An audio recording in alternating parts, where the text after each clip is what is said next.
Students, सबसे पहले हम लोग बात करेंगे रिप्रेजेंटेटिव एलिमेंट्स की।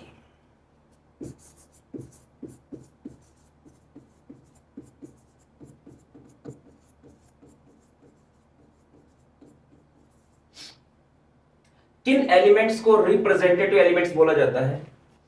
देखिए, जो एस ब्लॉक के एलिमेंट्स हैं और जो पी ब्लॉक के एलिमेंट्स हैं, अगर आप इनर्ट गैसेस को छोड़ दें, ठीक है, एस और पी ब्लॉक के जो एलिमेंट्स हैं इनर्ट गैसेस को छोड़ के, उन्हें बोला जाता है आपका रिप्रेजेंटेटिव एलिमेंट्स। तो रिप्रेजेंटेटिव एलिमेंट्स क्या हो जाएंगे आपके?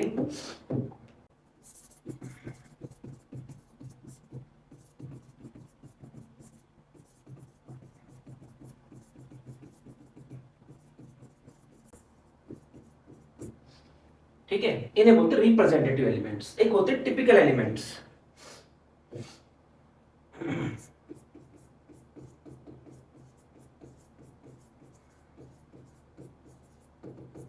ये टिपिकल एलिमेंट्स कौन से होते हैं? जो हमारे पास सेकंड पीरियड थर्ड पीरियड के जो एलिमेंट्स हैं, इन्हें बोला जाता है टिपिकल एलिमेंट्स। वे एलिमेंट्स जो अपने ही ग्रुप की प्रॉपर्टीज शो करते हैं उन्हें टिपिकल एलिमेंट्स बोला जाता है।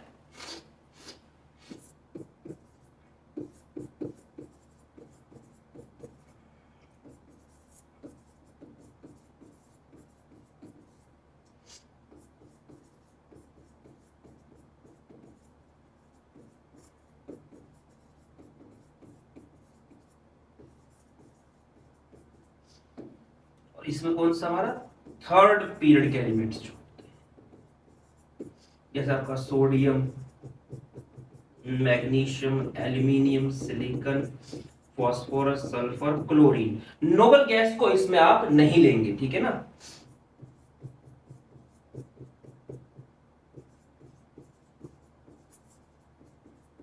इसको आप नहीं लेंगे इसके अंदर। एक होते हैं ब्रिज एलिमेंट्स, होते हैं आपके ब्रिज एलिमेंट्स, ठीक है। मतलब ये जो आपको मैंने बनाया ना, ये वाले जो है, ये आपके टिपिकल एलिमेंट्स हैं। सॉरी, आर्गन को मैंने गलती से इसमें इंक्लूड कर दिया है, आर्गन इसका हिस्सा नहीं है।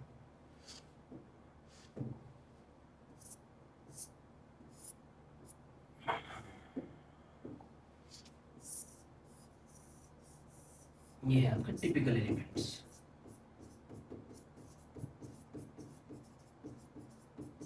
अब बात करेंगे ब्रिज एलिमेंट्स की।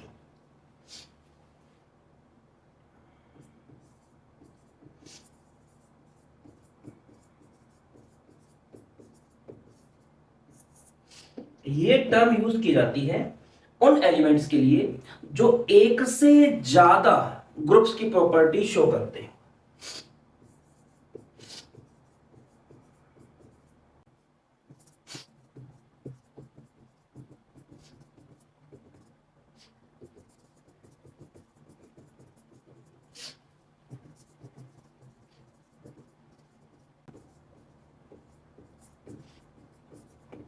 जैसे अगर मैं इसका एग्जांपल दूं, मैग्नीशियम जो है, मैग्नीशियम की प्रॉपर्टी मैच करती है सोडियम की प्रॉपर्टी के साथ और साथ में कॉपर की प्रॉपर्टी के साथ। ठीक इसी तरह से अगर कैल्शियम की बात करूं तो कैल्शियम की प्रॉपर्टी मैच करती है पोटेशियम की प्रॉपर्टीज के साथ और साथ में सिल्वर की प्रॉपर्टीज के साथ। अगला है हमारे पास डायगोनल रिलेशनशिप।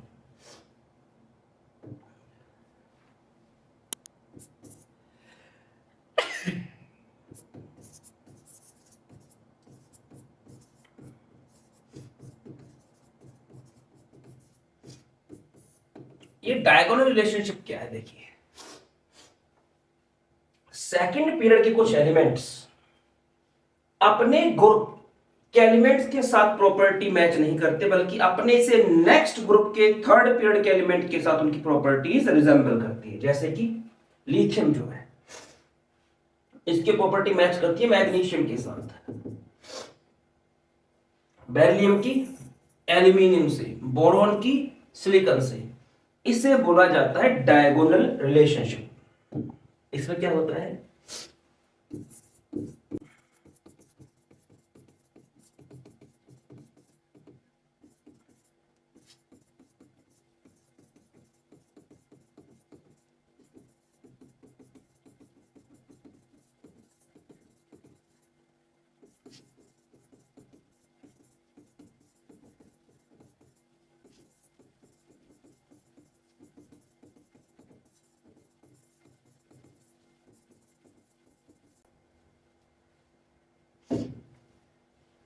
कहते हैं। सेकंड पीरियड कुछ एलिमेंट्स है जो प्रॉपर्टी किससे मैच कर रहे हैं, थर्ड पीरियड के एलिमेंट के साथ of next group, third period of next group,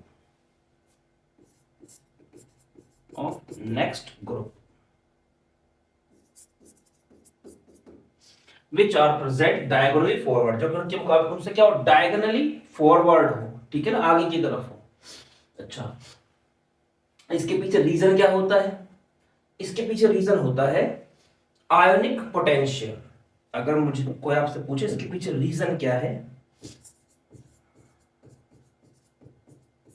इसके पीछे रीजन होता है approximately same value of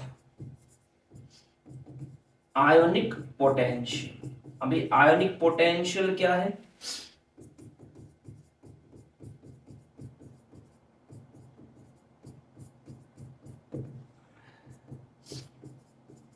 element में जो चार्ज होता है डिवाइड बाय उसकी रेडियाई, इसको इसके रेशो को बोलते हैं आयोनिक पोटेंशियल। तो इसके सिमिलर हो से लगभग सेम होने के कारण कि इसकी और इसकी वैल्यू सेम होगी, इसकी और इसकी आयोनिक पोटेंशियल की वैल्यू सेम होगी, इसकी आयोनिक पोटेंशियल की वैल्यू सेम होगी, इसलिए इनकी प्रॉपर्टी में रिजेम्बलेंस होता है। इसे कभी भी आप इलेक्ट्रोनेगेटिविटी के बेस पर मत बोल देना। मैं बकायदा इसको लिखता हूं इस बात को कि बच्चा के वरना इसको इलेक्ट्रोनेगेटिविटी के बेस पे एक्सप्लेन करता है, वो गलत है।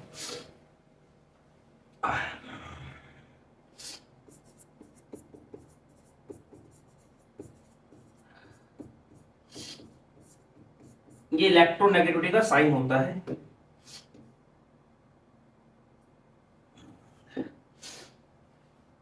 इलेक्ट्रोनेगेटिविटी तो ना जो इनकी है वो बहुत सारे दूसरे एलिमेंट्स की मिल जाएगी, पर क्या वो आपस में रिजेम्बलेंस शो करते हैं, प्रॉपर्टीज में नहीं करते हैं, ठीक है। तो इसलिए इलेक्ट्रोनेगेटिविटी के बेस पर इसको मत बोलना। जब इलेक्ट्रोनेगेटिविटी पढ़ाएंगे तब उसके बारे में और अच्छी तरह से बताएंगे आपको।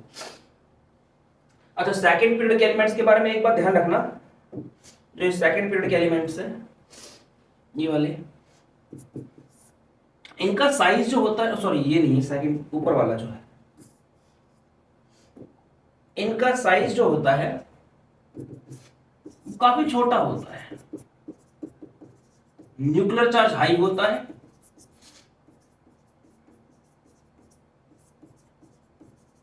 और हाई इलेक्ट्रोनेगेटिविटी होती है, इसलिए इनकी जो प्रॉपर्टीज है ना अपने ग्रुप के एलिमेंट्स के साथ काफी कम ही मिलती है। अगर मैं सेकंड पीरियड के एलिमेंट्स की बात करूं, ये हो गया हमारे पास डायगोनल रिलेशनशिप। अब इसके बाद बात करते हैं हम लोग ट्रांजिशन एलिमेंट्स के बारे में।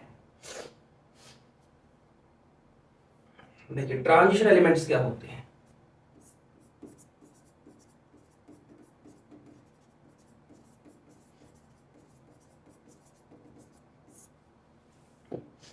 ऐसे एलिमेंट जिनके पास डी सब शेल में कोई ना कोई अनपेयर्ड इलेक्ट्रॉन हो, जब वे एलिमेंट अपनी ग्राउंड स्टेट में या एक्साइटेड स्टेट में दिखाए जाते हैं, तो ऐसे एलिमेंट्स को ट्रांजिशन एलिमेंट्स बोला जाता है।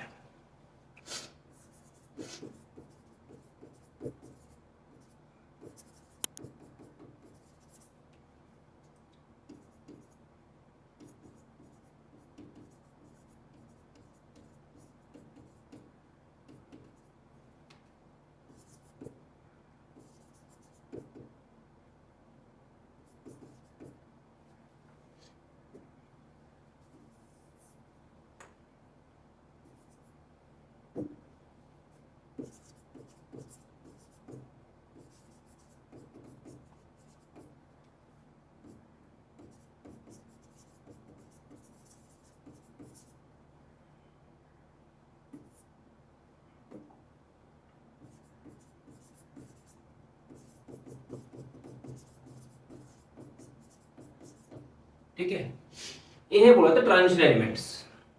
अब जैसे कि एक बात और ध्यान रखना,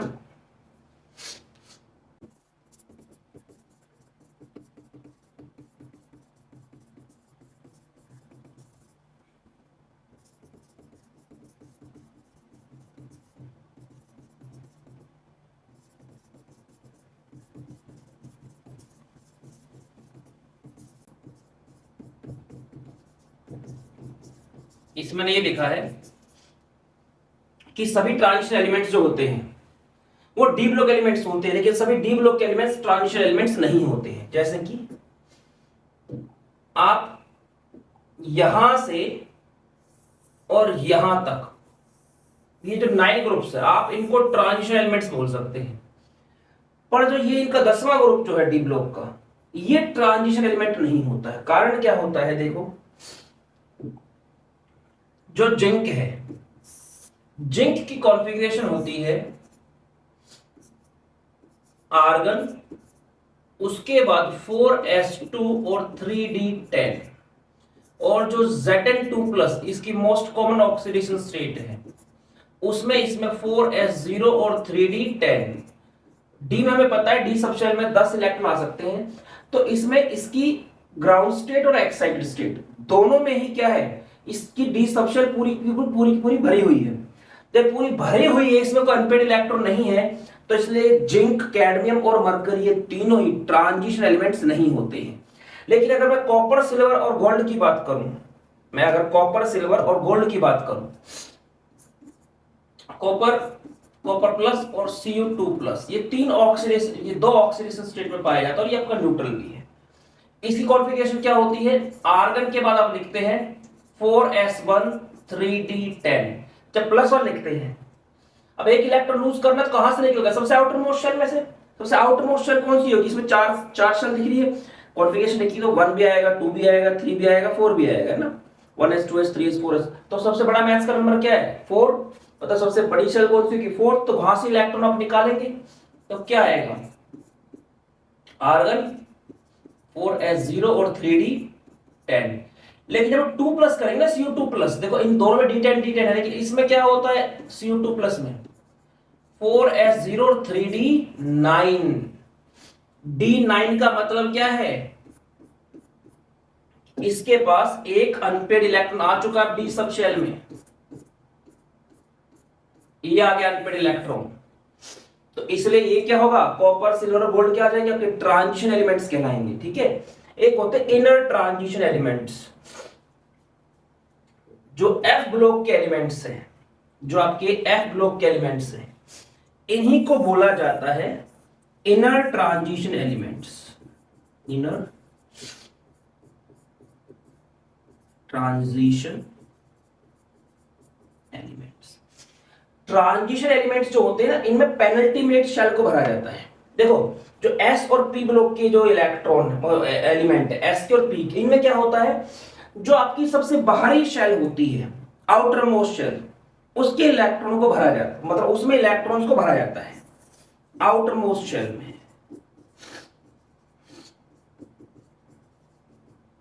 ठीक है, इसमें भी और इस आउटर मोस्ट शेल में इलेक्ट्रॉन भरा जाता है सक्सेसिवली, जैसे एटॉमिक नंबर बढ़ेगा आउटर मोस्ट शेल में इलेक्ट्रॉन आता जाएगा, जो लास्ट इलेक्ट्रॉन है। अब इसमें क्या होता है, जो डी ब्लॉक है, इसमें भरे जाते हैं इलेक्ट्रॉन सक्सेसिवली पेनल्टीमेट शेल में।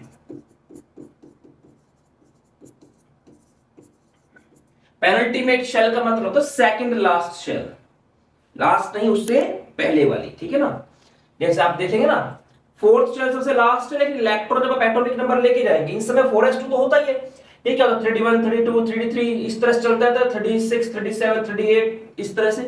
तो क्या मतलब 3d, थर्ड शेल 3 आ गया ना, तो थर्ड शेल भर रहे शेल कितनी होती है टोटल, इसमें 4 होती है।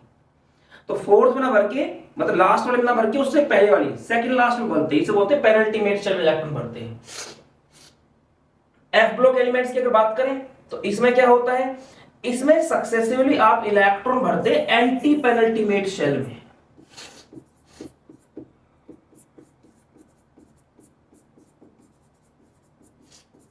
एंटी पेनल्टीमेट शेल का मतलब क्या होगा, थर्ड लास्ट, आखिरी से पहली। इसलिए आप इसकी जो जनरल इलेक्ट्रॉनिक कॉन्फ़िगरेशन देखते हैं वो क्या होती है, जो आउटर मोस्ट शेल की बात करूं खाली, वैलेंस शेल की अगर बात करूं तो उसमें क्या लिखता हूं, NS0 N-1D 0 to 1, और आपका जो N-2 है उसमें क्या था 1 to 14। तो n क्या है, अगर n आपका 7 है तो ये 7 - 1 क्या 6 हो जाएगा, यहां पे f भी आएगा, और ये क्या हो जाएगा 7 - 2 क्या हो जाएगा 5 हो जाएगा। तो इसमें आप इलेक्ट्रॉन भरते जाते हैं, जैसे जैसे एटॉमिक नंबर आगे तो बढ़ता जाता है। ठीक है, आप इसका स्क्रीनशॉट लीजिए, फिर इसके आगे चलते हैं।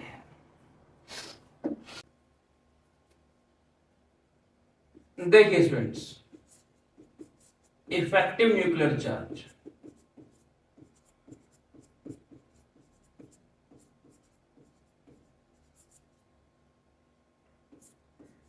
Z स्टार से इसको शो करते हैं। क्या होता है ये, तो क्या, तो देखिए जैसे हमारे पास ये न्यूक्लियस जिसमें होते हैं प्रोटॉन्स और न्यूट्रॉन्स। न्यूट्रॉन्स आपको पता है उस पर चार्ज नहीं होता, प्रोटॉन्स पर चार्ज होता है, और इसके चारों तरफ इलेक्ट्रॉन्स घूमते हैं। जैसे मान लीजिए ये आपके पास, यहाँ पे हमारे पास है फर्स्ट शेल हो गई, ये आपकी 2s 2px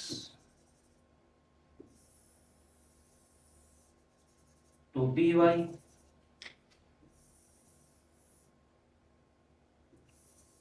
2pz, ये सेकेंड शेल होती है आपकी। फिर आता है आपका 3s। ठीक है, तो देखो ये कहता है कि जब सिर्फ यूनिलैक्ट्रॉन सिस्टम होता है, मतलब क्या है कि जिसके पास सिर्फ एक ही प्रोटॉन, सॉरी एक ही इलेक्ट्रॉन, यूनिलैक्ट्रॉन सिस्टम होता है, उसमें सिर्फ एक ही तरह का फोर्स लग रहा होता है, अट्रैक्शन वाला, कि ये जो न्यूक्लियस है ये इलेक्ट्रॉन को, ये न्यूक्लियस इलेक्ट्रॉन को क्या करेगा, सिर्फ अट्रैक्ट करेगा। यहां पर सिर्फ क्या है, अट्रैक्शन वाला फोर्स लग रहा है इसके बीच। लेकिन जो मल्टी इलेक्ट्रॉन सिस्टम होता है, जिसमें एक से ज्यादा इलेक्ट्रॉन होते हैं, उसमें क्या होता है, जैसे ये जो न्यूक्लियस है ये सभी प्रोटॉन, ये सभी इलेक्ट्रॉन को क्या कर रहा है, अपने तक खींच रहा है। हम बात करेंगे हमारे टारगेटेड इलेक्ट्रॉन की, जिसके बारे में मैं बात करूंगा, डिफरेंशिएटिंग इलेक्ट्रॉन जिसको बोलते हैं। ठीक है ना, मैं इसको, ये हमारा जिसके बारे में बात करूंगा मैं, ये हमारा डिफरेंशिएटिंग इलेक्ट्रॉन है, तो हमारा टारगेटेड इलेक्ट्रॉन है। तो इसके और न्यूक्लियस के बीच में क्या होगा, अट्रैक्शन होगा, ये सब तरफ खींचा, क्यों, दोनों के पास अपोजिट चार्ज, इसके पास माइनस है, इसके पास प्लस है। लेकिन अब क्या है, जो बीच में क्या है, कुछ और भी इलेक्ट्रॉन्स आ रहे हैं, ये भी तो इलेक्ट्रॉन्स आ रहे हैं बीच में। जब ये इलेक्ट्रॉन इसके पास से, ये इलेक्ट्रॉन इसके पास से गुजरेगा, ये आसपास से गुजरेंगे, तो ये आपस में एक दूसरे को क्या करेंगे, रिपेल करेंगे। तो ये जो है अंदर वाला, जो इसको रिपेल करके कहां धक्का मारना चाहेगा, बाहर। तो इस तरह से देखो ये इन सभी के आसपास से गुजरेगा, तो ये सारे के सारे क्या मारना चाहेंगे, इसको धक्का मारना चाहेंगे, किस तरफ, बाहर की तरफ। तो ये बाहर की तरफ जा रहा है, तो देखो न्यूक्लियस खींच रहा है इसको अपनी तरफ, इनर शेल्स के इलेक्ट्रॉन धक्का मार रहे हैं इसको बाहर की तरफ। अब देखो समझना इस चीज को, जो इससे अंदर वाली शेल होगी वो इस पे धक्का लगाना चाहेगी, जो इससे अंदर वाले होगी वो भी इस पे धक्का लगाना चाहेगी। क्यों, ये जो अंदर वाले हैं ये क्या करेंगे, ये अपने से बाहर वालों को धक्का मारेंगे, और वो कहां धक्का मारेंगे, वो अपने से बाहर वालों को धक्का मारेंगे। तो इस तरह से होता क्या है, हमें हमें लगता है जो इस पे जो इसको महसूस होता है उसकी बात करते हैं भाई। जैसे मैं एग्जांपल लेके चलूं तो मैं लेके चलता हूं, यहां सोडियम का एग्जांपल ले लेता हूं जैसे, ठीक है ना, मैं बात कर रहा हूं सोडियम की। सोडियम के पास 11 प्रोटॉन होते हैं, तो 11 प्रोटॉन इसको खींच रहे हैं, लेकिन बीच में क्या हुआ, इन इलेक्ट्रॉन ने रिपेल किया, इसे बाद में धक्का मारा, और इसको अब जो नेट खिंचाव महसूस हो रहा है न्यूक्लियस की तरफ, उसी को बोलेंगे इफेक्टिव न्यूक्लियर चार्ज। ठीक है, कि इसे क्या महसूस हो रहा है कि इसको कितने प्रोटॉन खींच रहे हैं। जैसे मान लो 4 बच्चे हैं, ठीक है, 4 बच्चों ने किसी एक लकड़ी के लट्ठे को पकड़ा, मतलब रस्सी से खींच रहे हैं, 4 मिलके, चारों खींच रहे हैं अपनी तरफ। ठीक है, अब हुआ क्या कि बीच में से 4 बच्चे, 2 बच्चे आए, उन्होंने किन्हीं 2 रस्सियों को, देखो अब समझना मेरी बात को जो मैं समझा रहा हूं, ये लकड़ी का लट्ठा है, ये 4 बच्चे खड़े हुए, और इन रस्सी के जरिए इसको बांध रखा है।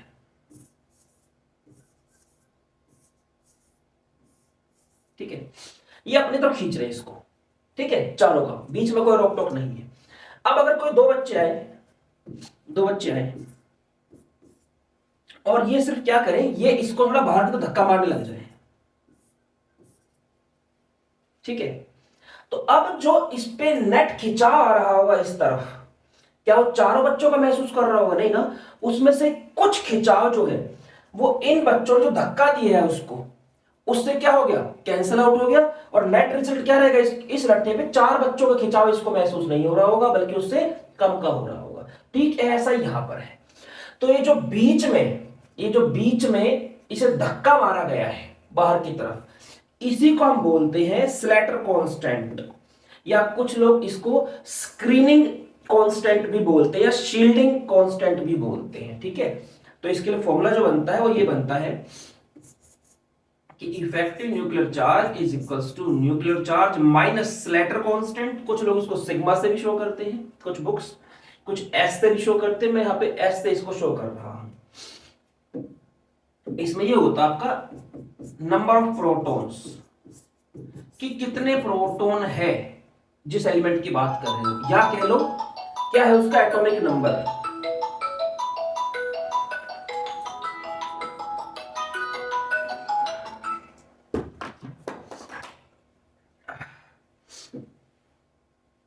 क्या है उसका एटॉमिक नंबर,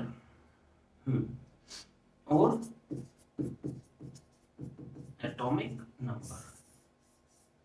ठीक है, ये आपका स्लैटर कांस्टेंट कह लो,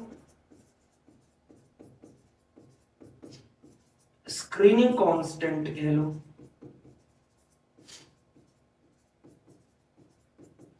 या शील्डिंग कांस्टेंट कह लो।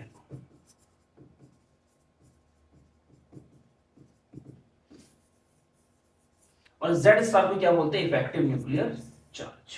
ठीक है, तो ये तो हमें पता होता है। हमारा सोडियम की बात है 11 होगा। अगर मैं इसे कैलकुलेट कर लूं, मुझे कुछ ऐसा पता चल जाए कि इसे कैसे कैलकुलेट करना है। ठीक है,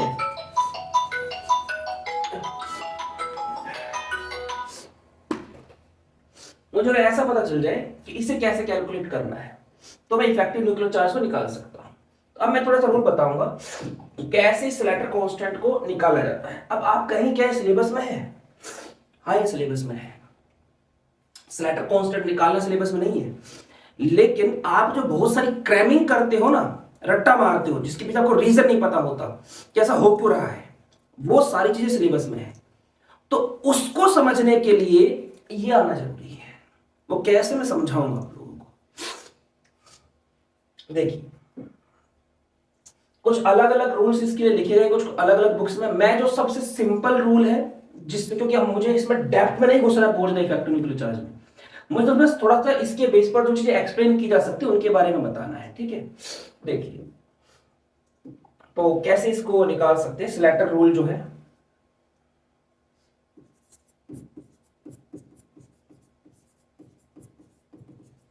क्या कहता है, कहता है जो आपका डिफरेंशिएटिंग इलेक्ट्रॉन, जो टारगेटेड इलेक्ट्रॉन है, उसी की शेल में जितने इलेक्ट्रॉन्स होंगे वो उस पर कितना धक्का मार रहे हैं उसको बाहर की तरफ। वो कहता है कि जो nth शेल होगी उसका लेके चलो आप 0.35, जो n-1th शेल है उसको लेके चलो 0.85, जो n-2th या कहते हो रिमेनिंग जितनी भी बचती हैं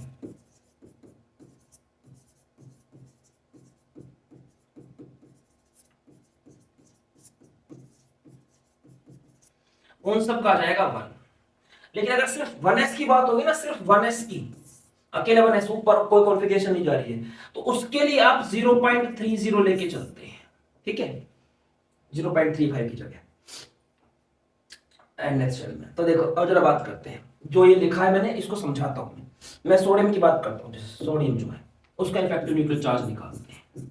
तो कैसे निकलेगा, s के लो निकाल लो, क्योंकि Z स्टार माइनस S ये फॉर्मूला है। Z स्टार मेरे को पता ही है कि भाई ये तो 11 होता है, S कैसे निकालूं, तो कहते हो देखो S ऐसे निकालो।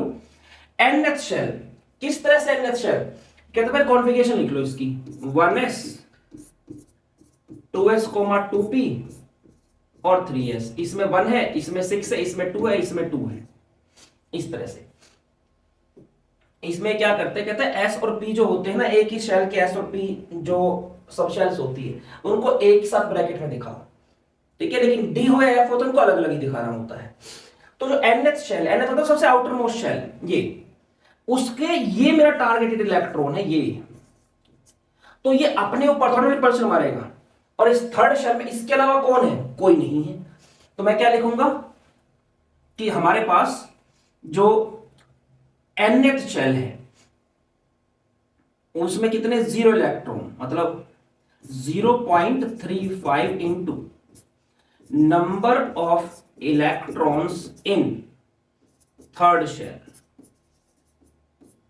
ठीक है। अब इसमें हमारा जो टारगेटेड इलेक्ट्रॉन उसको काउंट नहीं करेंगे आप, plus 0.85 into number of electrons in n minus 1th shell, ठीक है, plus 1 into number of electrons in remaining sales,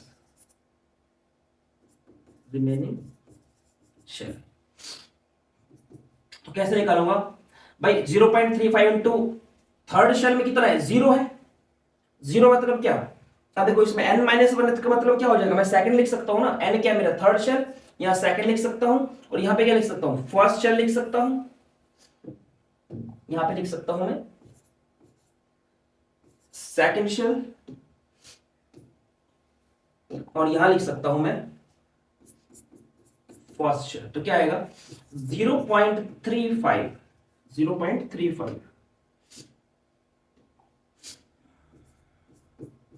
into 0, क्योंकि उसमें इसको छोड़ के इसको दूसरा इलेक्ट्रॉन है नहीं, प्लस में 0.85 इंटू 6 और 2 8 प्लस 1 इंटू 2, ठीक।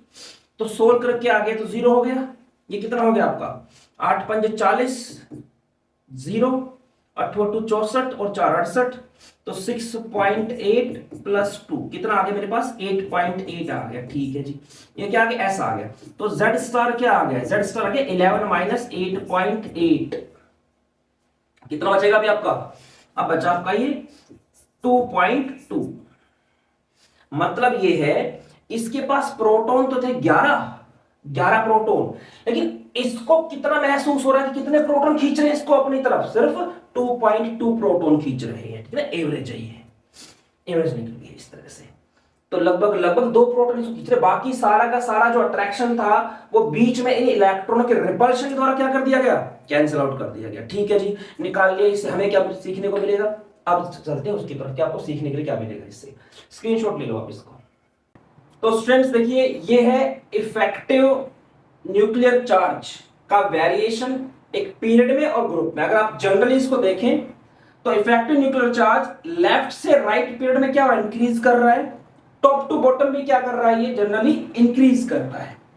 इसे पढ़ने का फायदा क्या है, कहां काम आएगा, बहुत सारे ऐसे क्वेश्चंस जो आप नॉर्मली वैसे याद कर लेते हैं उनकी एक्सप्लेनेशन जो है इसी के जरिए दी जाती है। जैसे कि जब आप इलेक्ट्रॉनिक कॉन्फ़िगरेशन लिखते हैं 1s2 2s2 2p6 3s2 3p6 4s2 3d3 लिख दो, 3d2 लिख दो, कुछ भी जो आपको सही लगे। तो सवाल उठता है कि भाई आपने अभी थर्ड शेल पूरी भरी नहीं थी, 3s3 पर 3d आना था, आपने 4s क्यों भर दिया। ये इफेक्टिव न्यूक्लियर चार्ज के बेस पर एक्सप्लेन किया जाता है। अगर आप इसको पहले भर के लास्ट के इलेक्ट्रॉन को 3d में भर रहे हो तो जब इलेक्ट्रॉन निकालने की बात आती है तो आप यहां से क्यों निकालते हो। इसका आंसर भी किसमें है, इफेक्टिव न्यूक्लियर चार्ज के अंदर।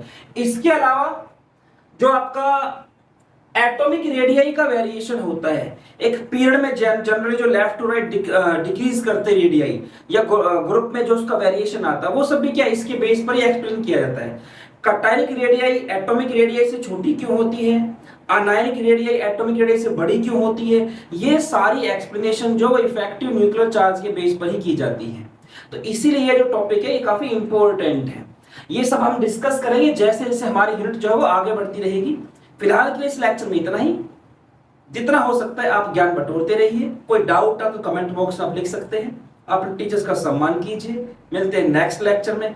तब तक फिजिकली, मेंटली और स्पिरिचुअली तगड़े होने में ध्यान दीजिए। जय हिंद।